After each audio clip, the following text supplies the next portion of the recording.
वहां कर दिया। फिर दूसरी खबर आती है कि जी इजराइल ने आईसिस का एक ऑपरेटिव पकड़ा और खूब सारे हथियार पकड़े उससे, ठीक है। तीसरी खबर आती है तैयब अर्दोगन ने 115 आईसिस के जहादी पकड़े और कह रहा जी इनको क्रिसमस और न्यू ईयर पे बहुत बड़े अटैक करने थे और ये तुर्किया में थे और हमें अभी भी पता लगा है, हमने 124 रेड करके 115 जहादी पकड़े, विच इज अगेन कॉमिकल। तो क्या समझ आ रहा है? ISIS is on the rise. मैं आपको कंफर्म कह रहा हूं, ISIS is on the rise. हम चलते हैं नाइजीरिया, और आईसिस जब पावरफुल होगा किसको ठोकेगा आपको पता है। अब चलते हैं नाइजीरिया। नाइजीरिया की कहानी क्या? Nigeria is a Christian country और Muslim country? Can we have a quiz? Google पे देख के मत बताना प्लीज। इज अ क्रिश्चियन और a Muslim country? Can we have a quiz? एक कोई क्विज कर लेते हैं। नाइजीरिया क्रिश्चियन और अ मुस्लिम कंट्री? एक कोई क्विज कर ले सर, आप जवाब दे दें हमें। भाई गूगल मत देखना यार। आप आपको परसेप्शन क्या वो बता। मुस्लिम, हाफ हाफ, मुस्लिम मुस्लिम मुस्लिम मुस्लिम मुस्लिम, 50-50।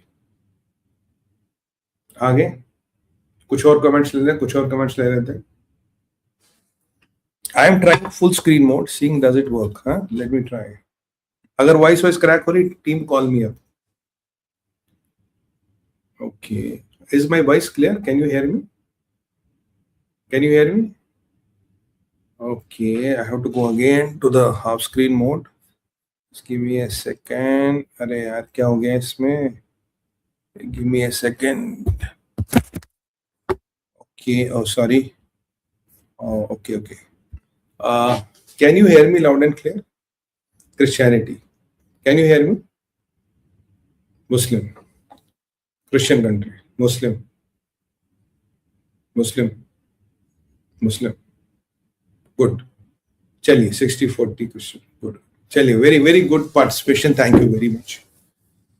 मैं भी फुल स्क्रीन मोड पे हूँ। Neha, if people can not hear me let me know and send comments. Neha will immediately display. I love this full screen mode. Audio is clear है? ठीक है। नाइजीरिया की कहानी ये है भाई, इट्स ऑलमोस्ट 50-50, ऑलमोस्ट 50-50, बट इसमें पेज। अब जो नॉर्दर्न नाइजीरिया है, यहाँ रहते मुसलमान, नॉर्थ और ईस्ट की तरफ। साउथ और वेस्ट की तरफ, मोस्टली साउथ की तरफ रहते क्रिश्चियन। कैपिटल बीच में है। तो समस्या क्या है? समस्या वही है, कर्नल गद्दाफी ने जो कहा था कि भाई हम यूरोप को पे कब्जा करेंगे बिना एक गोली चलाए। नाइजीरिया में ओवरऑल बच्चे ज्यादा पैदा होते हैं। एक क्रिश्चियन महिला एवरेज 4 बच्चों को जन्म देती है, पर एक मुस्लिम नाइजीरियन वुमेन 7 बच्चों को जन्म देती है, 7 से 8। यानी कि मुसलमानों का बर्थ रेट डबल है। 20 सालों में नाइजीरिया का गेम ओवर है।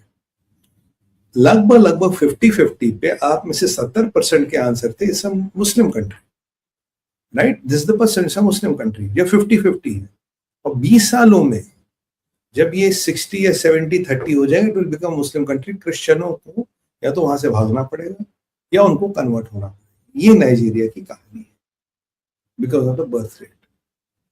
अब यहाँ जो गवर्नमेंट है वो भी लगभग 50-50 पे होती है, इनका एक अरेंजमेंट होता है। अब ट्रम्प कहता है कि जी मैंने नाइजीरिया की गवर्नमेंट ने मुझे रिक्वेस्ट किया था। नाइजीरिया की गवर्नमेंट कहती नहीं, सारे आतंकवादी, इस पे रिलीजन पे कोई मतभेद नहीं। क्यों?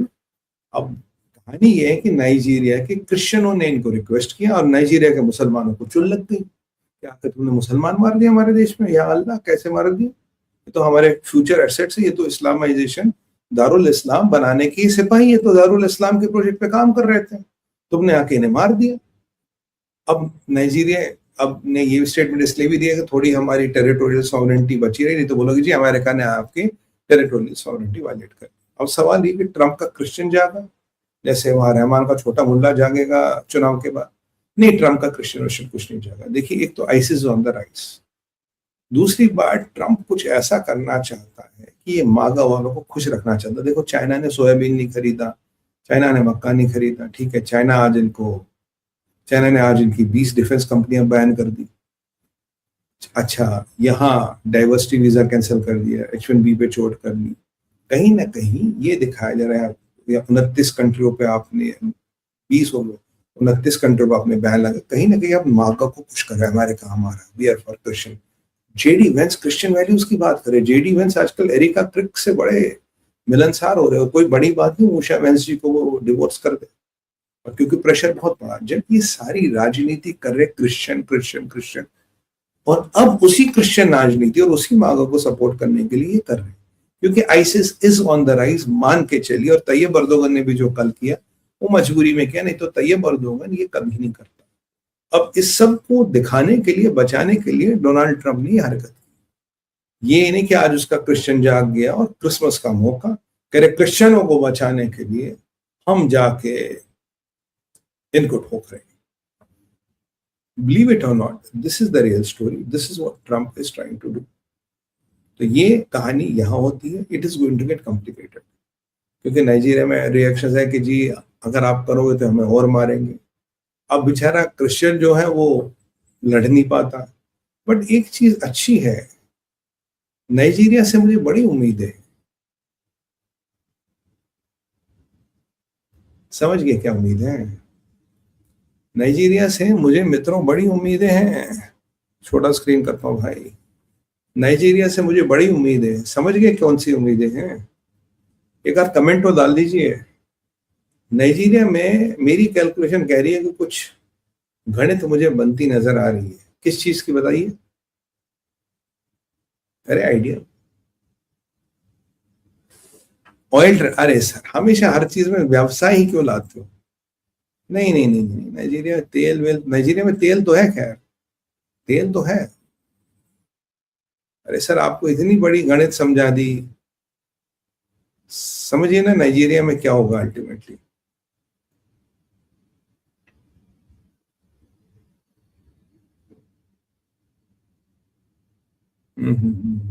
इकोनॉमी नहीं नहीं नहीं नहीं, अरे जियो पॉलिटिक्स है सर, लंबा समझिए। पॉपुलेशन थोड़ा लंबा, थोड़ा लंबा, थोड़ा आगे चलिए। हाँ हाँ हाँ, चलिए मैं बता देता हूँ। सनातन उद्धार, सनातन उद्धार के बिना तो दुनिया का पतन होगा, हमारे बिना तो दुनिया को शरण ही नहीं मिल सकती। मुस्लिम पॉपुलेशन ग्रोथ तो वो तो हो ही रही है, डबल बर्थ रेट है, हिंदुइज्म नहीं। चलिए मैं बता देता हूँ। कहीं ना कहीं जो मैंने इसको स्टडी किया है, यहाँ पे दो पार्ट्स ऑफ गवर्नमेंट है, एक क्रिश्चियन पार्ट, एक मुस्लिम पार्ट। क्रिश्चियन पार्ट अमेरिका की शरण में चला गया, अब मुस्लिम पार्ट की ठुकाई हो रही है, और ये बेचारे छोर नन्हे मुन्ने जिहादी मारे गए आज, ये सारे तो मुसलमान थे, नॉर्दर्न पार्ट में रहते थे। अब जो इनकी ठुकाई हुई तो कहीं ना कहीं तकलीफ तो होगी। अब क्या ये मुस्लिम पार्ट सऊदी के पास जाएगा, पाकिस्तान के पास जाएगा, ईरान के पास जाएगा, किसके पास जाएगा उन्होंने? तो अगर ये मुस्लिम पार्ट किसी ऐसे शक्ति से अलाइन करता है जो अमेरिका का नुकसान कर सकती है, वो शक्ति ईरान है, वो शक्ति डायरेक्टली इनडायरेक्टली सऊदीया है, वो शक्ति इनडायरेक्टली कतर है, वो शक्ति, वो भी इस्लामिक ब्लॉक की पावरफुल कंट्री है जिनके पास मलेशिया है। अगर ये उनके साथ थोड़ा बहुत तालमेल बिठाए तो Nigeria can be the blade where the clash of civilizations will begin, Christianity versus Islam. तो मेरा प्रोडिक्शन है कि clash of civilization has to happen, you can delay it, you can not deny it. तो कुछ ऐसे दुनिया में hot beds बनते हैं जहां ये क्लैश ऑफ सिविलाइजेशंस के बीच डलेंगे। क्या नाइजीरिया में क्रिसमस के दिन क्लैश ऑफ सिविलाइजेशंस के बीच डल गए? संभव है, क्योंकि नाइजीरिया एक क्लासिक केस है where the things can start really hitting. और मुसलमानों को, बेचारे मुसलमानों को बचाना चाहिए, नाइजीरिया के क्रिश्चियनों को ट्रम्प तो बचा रहे हैं, तो मुसलमान भाइयों तुम कुछ नहीं कर रहे, मतलब तुम्हें कोई नहीं बचाएगा। दुनिया में ऐसा कोई मुसलमान नहीं है जो तुम्हें बचाएगा, मतलब तुम्हें ऐसे ही क्या क्या गल्फ ऑफ गिनी से टॉमहॉक मिसाइल आएंगे और तुम्हें दबा दब नारे जहन्नुम में डायरेक्ट पहुंचाएंगे। Bad, very bad. मतलब तुम्हारा कोई बचाने वाला नहीं है तुम जमीन पे। तुम जहां तो एज पर प्रोसेस ही कर रहे हो ना, तो तुम कौन सी गलत काम कर रहे हो? तो अगर तुम्हें कोई बचाने वाला, कितना बुरा है, ये क्रिश्चियन लोग तुम पे कितना अत्याचार कर रहे हैं, बहुत बुरा कर रहे हैं, सो बैड। और एक पहले भी तो ऑपरेशन हुआ था, ऑपरेशन जुपिटर, वो भी तो अमेरिका ने तुम पे किया था, तब भी तुम्हें मारा था, अब भी तुम्हें मार रहे हैं। मतलब क्या मुसलमान मुल्कों में गैरत नहीं रही?